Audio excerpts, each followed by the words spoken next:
안녕하십니까? 러빙타임 새벽을 여는 예수 묵상 시간입니다. 오늘의 예수 묵상 범위는 요한계시록 2장 12절로 17절까지의 말씀입니다. 오늘도 이 말씀 속에서 하루를 살아가는 데 필요한 영적인 힘을 얻게 되기를 간절히 소원합니다. 먼저 본문 말씀을 읽도록 하겠습니다. 버가모 교회의 사자에게 편지하라. 좌우에 날선 검을 가지신 이가 이르시되, 내가 어디에 사는지를 내가 아노니 거기는 사탄의 권자가 있는 데라. 내가 내 이름을 굳게 잡아서 내 충성된 증인 안디바가 너희 가운데 곧 사탄이 사는 곳에서 죽임을 당할 때에도 나를 믿는 믿음을 저버리지 아니하였도다. 그러나 네게 두어 가지 책망할 것이 있나니 거기 네게 발람의 교훈을 지키는 자들이 있도다. 발람이 발락을 가르쳐 이스라엘 자손 앞에 걸림돌을 놓아 우상의 제물을 먹게 하였고 또 행음하게 하였느니라. 이와 같이 내게도 니골라 당의 교훈을 지키는 자들이 있도다. 그러므로 회개하라. 그리하지 아니하면 내가 네게 속히 가서 내 입의 검으로 그들과 싸우리라. 귀 있는 자는 성령이 교회들에게 하시는 말씀을 들을지어다. 이기는 그에게는 내가 감추었던 만나를 주고 또 흰 돌을 줄 터인데 그 돌 위에 새 이름을 기록한 것이 있나니 받는 자밖에는 그 이름을 알 사람이 없느니라. 말씀 줄거리입니다. 예수님은 사탄의 위가 있는 곳에서 충성된 증인이 죽임을 당할 때에도 믿음을 버리지 않는 버가모 교회를 칭찬하십니다. 그러나 우상의 제물을 먹게 하고 행음하게 했던 발람의 교훈과 니골라 당의 교훈을 지키는 자들에 대해서 책망하십니다. 예수님은 회개하라 명하시면서 승리하는 자에게 감추었던 만나와 흰돌을 주시겠다고 약속하셨습니다. 오늘 본문 말씀은 요한계시록에 나오는 7교회에 보내는 기별 중 에베소, 서머나 교회에 이어 세 번째 교회인 버가모 교회에 보내는 기별입니다. 요한 당시 버가모는 서머나 북동쪽 40마일 정도에 위치한 로마 제국의 아시아 속주의 수도였습니다. 그리고 버가모는 이러한 정치적 위상의 중요성 이외에도 전 헬라 문명권에서 지식의 중심지로 각광을 받는 도시였으며 약 20만 권의 책을 소장한 도서관을 가지고 있었습니다. 그리고 버가모는 아스클레피오스 의과대학에서 수학한 고대 세계의 명의 갈렌의 고향이기도 합니다. 또한 버가모는 거대하고도 중요한 종교 중심지로 제우스, 아테나, 디오니수스, 그리고 치료의 신인 아스클레피오스 등을 위해 세워진 장엄한 신전이 있었으며 그 도시를 굽어보는 언덕 위에는 커다란 제우스 제단이 서 있었습니다. 그리고 높이 40피트의 제단은 마치 언덕의 중턱에 위치한 큰 보좌와 같았고 온종일 그리고 날마다 제우스에게 바친 희생제물의 연기가 피어올랐습니다. 또한 아스클레피오스 신에게 치료를 받고자 하는 사람들이 전 세계에서 몰려들었고 이 제우스와 아스클레피오스는 사람들에게 구주라 칭함을 받았고 뱀으로 대표되었습니다. 그리고 이러한 신전뿐만 아니라 버가모는 황제 숭배를 지지하는 아시아의 첫 도시였으며 로마 황제를 숭배하기 위한 헌당된 신전이 있었습니다. 그래서 오늘 본문 말씀은 이러한 신전이 가득하고 황제 숭배의 본거지로서 있는 버가모를 사단의 위가 있는 곳으로 말하고 있습니다. 더군다나 어제 언급한 서머나 교회의 위기와 같이 그들에게 요구되는 황제 숭배는 가이사는 구주이십니다 라고 말하며 황제의 흉상 앞에 절하는 일들을 요구받았으며 이로 인하여 버가모의 그리스도인들의 삶은 핍박과 죽음의 직면에 있었습니다.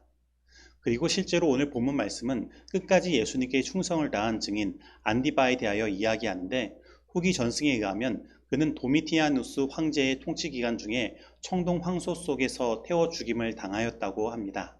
그래서 오늘 우리는 이 안디바의 신앙을 다시 한번 생각할 필요가 있습니다. 헬라어로 증인은 마르티스인데 이것은 순교자란 뜻을 포함하고 있습니다.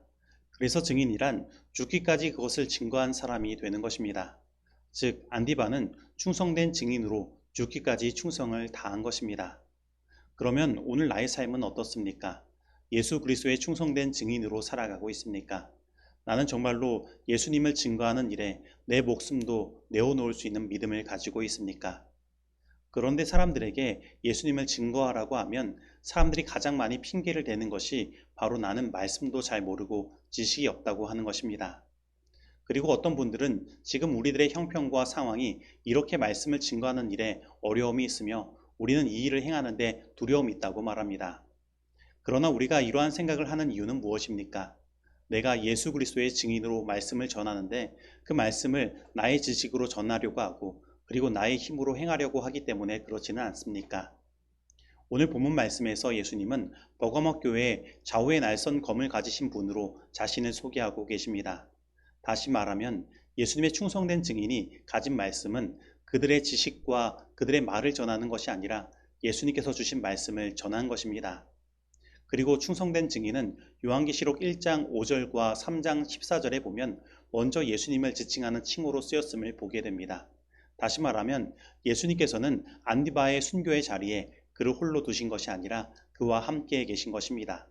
그리고 결국 죽기까지 예수님의 증인으로 충성된 안디바는 하나님께서 가지신 칭호를 얻어 예수님께서 경험하신 그 영광을 공유하게 되었다는 것입니다.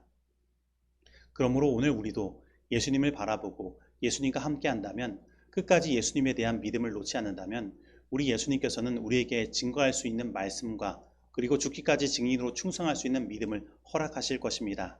즉 우리가 예수님을 믿고 예수님을 바라보며 따라간다면 우리가 하지 못할 것은 아무것도 없는 것입니다. 그러나 버가목 교회에 대한 예수님의 두 번째 평가는 전혀 유쾌하지 않습니다. 그들 중에는 안디바와 같이 충성된 사람들이 있었던 반면에 세속적인 행위와 생활 양식과 타협하며 발람의 교훈을 따르며 니골라당의 거짓 교훈을 따르던 사람들이 있었던 것입니다. 그들은 이 세상에서 곤경과 고통을 당하는 일들을 피하기 위하여 예수님께 대한 그들의 충성을 내려놓고 세상과 타협을 한 것입니다. 그런데 어떻게 보면 우리가 먹고 살기 위해 그렇게 했다고 그들이 말한다면 그들의 형편을 살펴볼 때 어느 정도 이해가 되는 것도 사실입니다. 하지만 우리는 생각해야 합니다. 오늘 본문 말씀에서 예수님은 이렇게 말씀하고 계신 것입니다. 내가 어디에 사는 것을 내가 아노니 거기는 사단의 위가 있는 데라. 즉 예수님은 오늘 우리의 형편과 상황을 이미 다 알고 계신다는 것입니다. 그리고 그러한 상황에서 안디바는 예수님께 충성한 것입니다. 그리고 안디바가 충성할 수 있었던 이유는 그가 잘나서 힘이 있어서 그렇게 한 것이 아니라 그가 예수님의 이름을 굳게 붙잡았기 때문에 그렇게 할 수 있었던 것입니다. 즉 예수님의 이름, 곧 그분의 놀라운 사랑의 품성을 붙들고 성령의 능력을 힘입었기 때문에 안디바는 그러한 일을 행할 수 있었다는 것입니다. 하지만 버가목 교회에 타협한 사람들은 예수님의 이름을 의지하지 않았습니다. 그들은 예수님의 이름을 버리고 세상과 타협한 것입니다. 그러므로 오늘 우리는 우리를 돌아보아야 합니다. 나는 예수님의 이름을 굳게 붙잡고 있는가? 나는 예수님의 그 놀라운 사랑의 품성을 바라보고 성령의 능력을 힘입으며 살아가고 있는가? 아니면 예수님의 이름을 버리고 세상과 타협하며 내 힘으로 살려고 하지는 아니한가? 여러분, 버가목 교회에 예수님께서 주신 권면은 그러므로 회개하라는 것입니다. 그러나 만약 회개하지 않으면 두려운 결과를 맞이하게 될 것입니다. 그러나 회개한다면 예수님께서 그들에게 속히 임하여 내 입의 검으로 그들과 싸우시겠다고 말씀하시는 것입니다. 즉 그들의 삶에 찾아온 거짓 교사인 발람과 니골라당의 교훈을 예수님께서 물리치시고 그들을 심판하시겠다는 것입니다. 그러므로 오늘 우리도 이 예수님의 말씀을 따라 혹 내가 예수님을 의지하지 못하고 세상과 타협한 일이 있다면, 그리고 오늘 나의 삶 가운데 예수님의 날선 말씀의 검을 잊어버린 일이 있다면 진심으로 회개해야 하는 것입니다. 그리고 오늘 본문 말씀에서 예수님은 이렇게 회개한 자들, 곧 이기는 자들에게 감추인 만나와 그 위에 새 이름이 기록된 흰돌을 줄 것을 약속하십니다. 그런데 유대인들의 오래된 전설에 의하면 성전이 파괴될 때 선지자 예레미야가 성궤 안에 든 만나 항아리를 숨겼다고 말하는데, 그리스도의 시대가 도래하면 누군가가 그 만나 항아리를 찾아내서 다시 그것을 음식으로 먹게 될 것이라고 합니다. 그리고 이 전설에 의하면 마지막 때가 돼서야 비로소 구원받은 선택된 소수의 신원이 밝혀질 것이라고 말하고, 그들은 하나님의 이 감추어진 만나를 먹고 이 하나님의 말씀의 만나를 전하는 자들이 될 것입니다.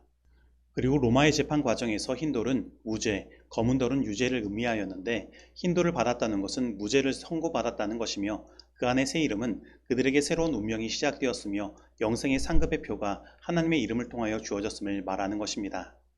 그래서 버가목 교회의 그리스도인들은 이 예수님의 말씀을 통해 선택해야 하는 것입니다. 그들이 세상과 타협하여 황제에게 절하고 그를 숭배함으로 세상이 주는 증명서를 얻어 살아가며 결국 하나님께 심판을 받을 것인가? 아니면 그리스도께 충성하여 하나님께서 주신 생명으로 살아가며 영원한 상급의 표를 얻을 것인가? 그리고 오늘 이 말씀은 오늘 우리들의 선택도 요구하고 있는 것입니다. 오늘 세상과 타협하여 살 것인가?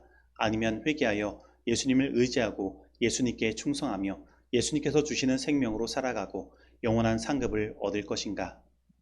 오늘 진정으로 회개함으로 하나님께서 주시는 만나, 세상 사람들이 그 맛을 모르는 그 감추인 만나, 곧 하나님의 비밀의 경륜의 말씀을 얻고 이 말씀을 끝까지 전하는 충성된 증인이 되며 하나님께서 주신 영원한 상급을 얻으시게 되기를 간절히 소원합니다. 사도 바울은 무릇 그리스도 예수 안에서 경건하게 살고자 하는 자는 핍박을 받으리라고 말하였다. 그러면 박해의 불이 거의 꺼진 듯이 보이는 것은 무슨 이유인가? 그 유일한 이유는 교회가 세속적 표준과 타협하여 별로 반대를 받을 일이 없는 까닭이다. 오늘날의 종교는 그리스도와 그분의 사도들이 생활하던 당시의 그리스도인의 신앙처럼 순결하고 거룩한 성격의 것이 아니다. 그리스도교가 세상에서 인기가 있는 유일한 이유는 죄와 타협하는 정신 때문에, 그리고 하나님의 말씀의 위대한 진리들이 너무도 무시되고 있기 때문에, 그리고 교회 내에 활력이 넘치는 경건이 거의 없기 때문이다. 초대교회 신앙과 능력이 되살아날 때에 박해의 정신은 다시 나타날 것이며 핍박의 불길은 다시 타오를 것이다. 각시대의 대쟁투 48페이지의 말씀입니다. 적용하도록 하겠습니다. 오늘 나는 예수님의 충성된 증인으로 죽음 앞에서도 그 믿음을 잃어버리지 않은 안디바와 같은 믿음을 갖기를 원하고 있습니까? 오늘 나는 형편과 상황이 맞추어 세상과 타협하는 신앙을 하고 있지는 않습니까? 오늘 나는 세상이 주는 상급을 얻기 위하여 하나님께서 주시는 영원한 상급을 포기하는 어리석은 삶을 살고 있지는 않습니까? 오늘 이 말씀 속에서 내가 실천해야 할 것은 무엇입니까? 기도하시겠습니다.